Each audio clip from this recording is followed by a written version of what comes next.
আমি ইপসিতা, দ্য হানি কিচেনে আপনাদের অনেক স্বাগত।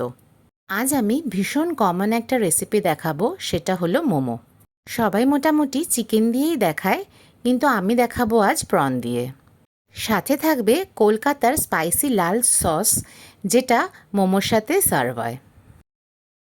প্রথমে কিন্তু ময়দাটাই মেখে নেব, কারণ ময়দার রেস্ট পিরিয়ড কিন্তু এখানে প্রায় আধা ঘন্টার মতন হয়। এখানে 1 কাপ মতন ময়দা নিয়ে নিয়েছি, সাথে নুন দিয়ে নর্মাল যেরকম ময়দা মাখেন সেরকমই মেখে নেবেন।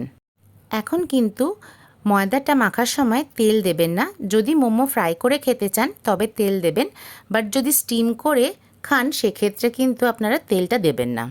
ময়দাটা কিন্তু একটু টাইট করে মাখবেন আর একটা পাতলা কাপড় দিয়ে আধা ঘন্টা মতন ঢেকে রাখবেন। প্রথমেই বানাবো স্পাইসি যে রেড সসটা বলেছিলাম সেটা। 3টে মতন টমেটো সেদ্ধ করে নেবেন, খোসা ছাড়িয়ে নেবেন।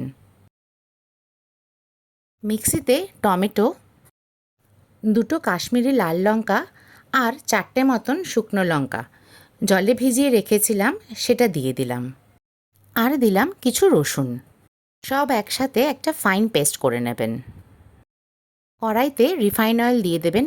এই রান্নাটা কিন্তু একদম রিফাইন অয়েলেই করবেন। এখন দিয়ে দেবেন টমেটো পেস্ট, আর টমেটো পেস্টটা কিন্তু খুব ভালো করে এখানে ভাজতে হবে। টমেটোর কাঁচা গন্ধ কিন্তু সহজে যায় না, তাই কিন্তু এটা খুব ভালো করে গন্ধটা বেরিয়ে যাওয়া পর্যন্ত আপনাদেরকে ভেজে যেতে হবে। এই সময় খুব কেয়ারফুল থাকবেন, এটা কিন্তু ভীষণ ফোটে, তাই ঢাকা ছাড়া কিন্তু রান্নাটা করবেন না।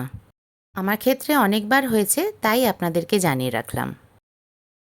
টমেটো ভেজে টমেটোর জলটা একদম শুকিয়ে গেলে দেবেন নুন আর দেবেন ভিনিগার।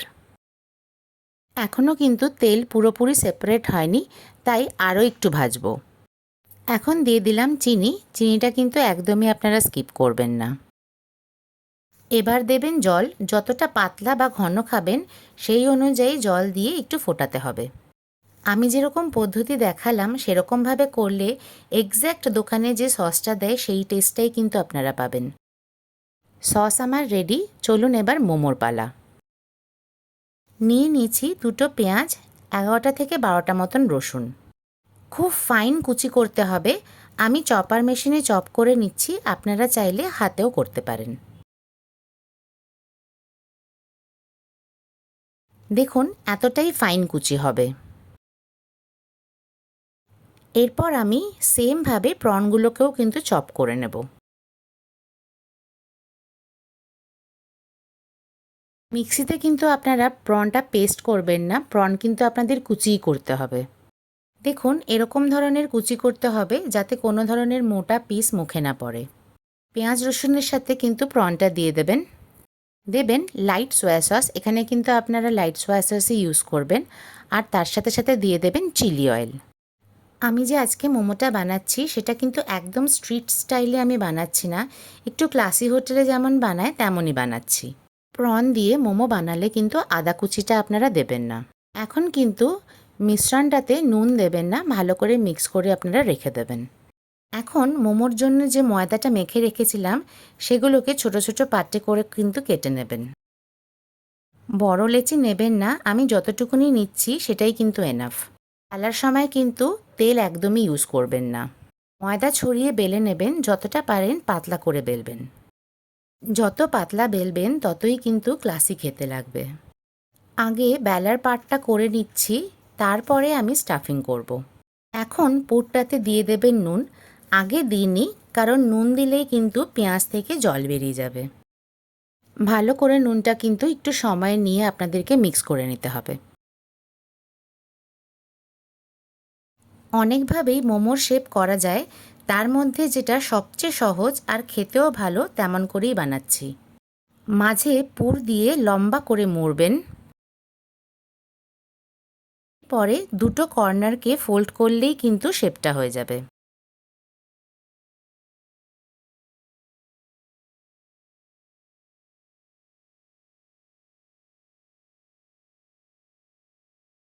আমি সব মোমোগুলোকে একসাথে কিন্তু রেডি করে নিয়েছি। আগে থেকেই কিন্তু জল গরম করতে বসিয়ে দিতে হবে আপনাদের। এরকম কিন্তু কোনো ব্যাপার নেই যে মোমো করার জায়গাতেই আপনাদেরকে মোমো করতে হবে। স্টিম করার যে কোনো জায়গা থাকলেই হবে, শুধু খেয়াল রাখবেন নিচে যাতে হোল থাকে। আমার কিন্তু মোমো করার জায়গা নেই, আমার ইডলি করার জায়গা আছে। এতে ভালো করে অয়েল লাগিয়ে নিলাম, একে একে মোমোগুলো বসিয়ে দিলাম।